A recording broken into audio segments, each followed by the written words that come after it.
Olá, você vai ver nesta edição do Câmara Rio Notícias. Contagem regressiva para a virada do ano. O Rio já vive o clima de Réveillon, com a presença de milhares de turistas. E os hotéis são um reflexo disso. A taxa média de ocupação na cidade chegou a 90%. Cidadania planetária e inconformismo transformador. Você vai conhecer os temas que estarão em alta em 2019.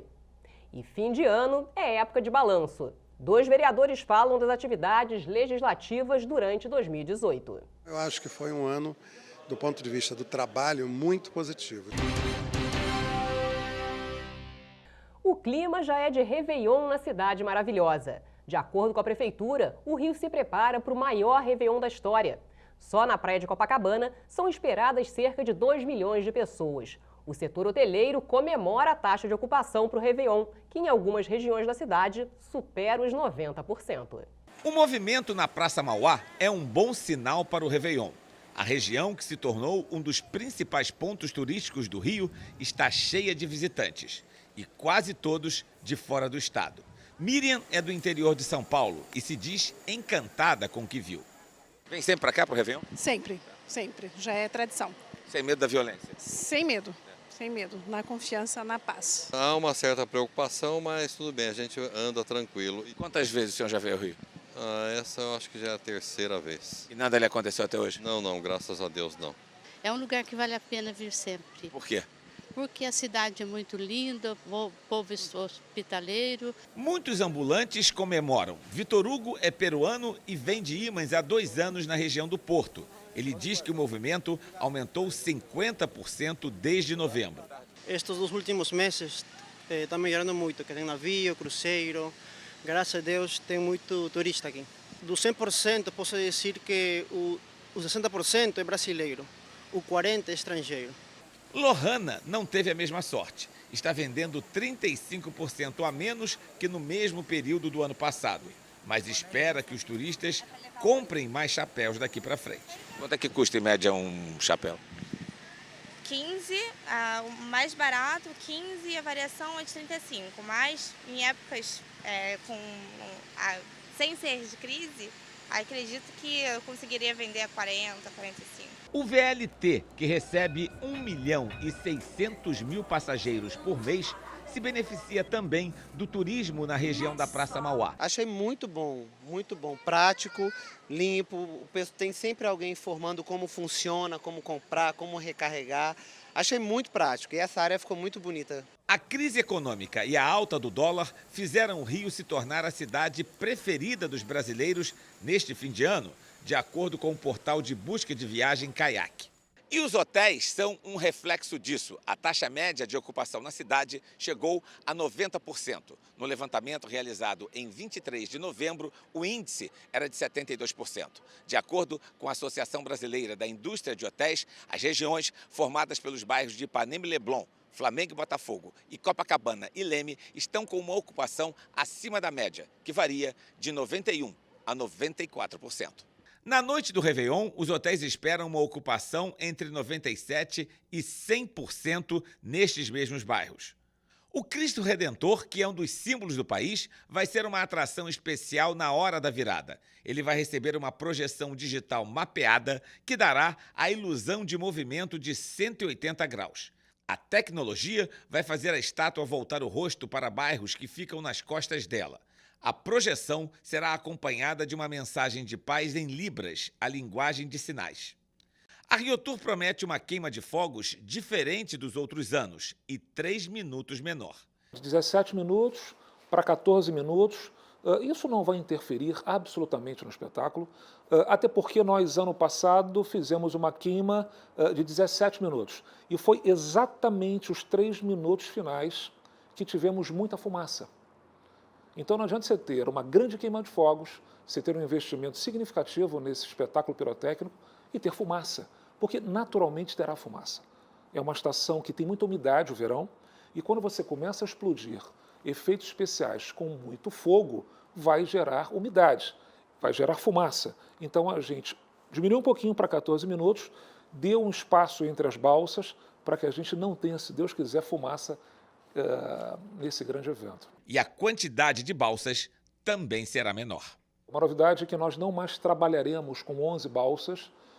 Foi um excesso de balsas em anos que vinham sendo feitas e a gente percebeu no passado que as 11 balsas coladas, elas fazem com que as bombas se juntem.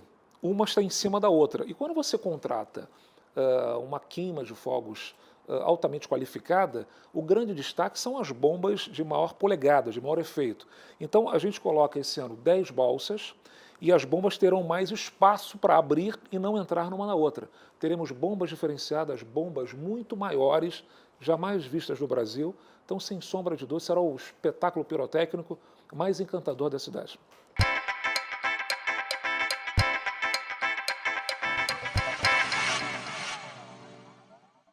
O ano de 2018, para o nosso grupo político, foi um ano de grande importância pelo avanço na nossa região. Assumiu o mandato uma região abandonada há mais de 20 anos e junto com a nossa equipe técnica fizemos um levantamento de todas as áreas que nós podíamos avançar.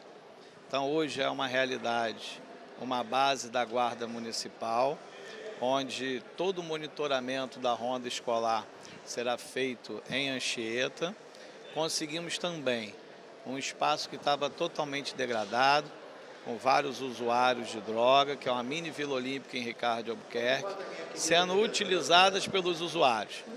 E hoje a grande realidade é uma Vila Olímpica totalmente revitalizada, com a presença da Guarda Municipal e o mais importante, as famílias voltaram a frequentar esse espaço. Foram mais de 1000 ofícios gerados pelo nosso gabinete e aos poucos a gente vem avançando, mesmo no meio de tanta dificuldade, mas o que nos empolga é quando a gente vê o acontecer. Foi um ano bastante positivo, em que pese as dificuldades de gestão que a gente tem observado na Prefeitura, nós aprovamos aqui a revisão do Código de Edificações, enfim, a implantação do Código de Vigilância Sanitária, empréstimo de 200 milhões com antecipação de royalties, securitização da dívida municipal que possibilitará, se tudo der certo, que a Prefeitura arrecade no ano que vem mais de R$1 bilhão. Conseguimos estabelecer um limite de remanejamento no orçamento que não vai interferir de forma tão importante assim na condução do orçamento por parte do prefeito, até porque com a inflação baixa, a margem de remanejamento normalmente fica em torno de 10%, 12% no máximo, mas nós pela primeira vez conseguimos reduzir de 30% para 15%. Isso é uma sinalização de que a Câmara se tornou mais independente.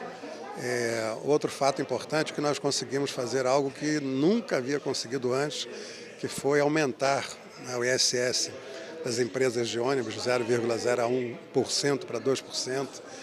Votamos um projeto que era uma exigência praticamente do Ministério Público de que as passagens de ônibus não pudessem ser alteradas por decreto do prefeito sem que fosse dentro do que é estabelecido no contrato de concessão.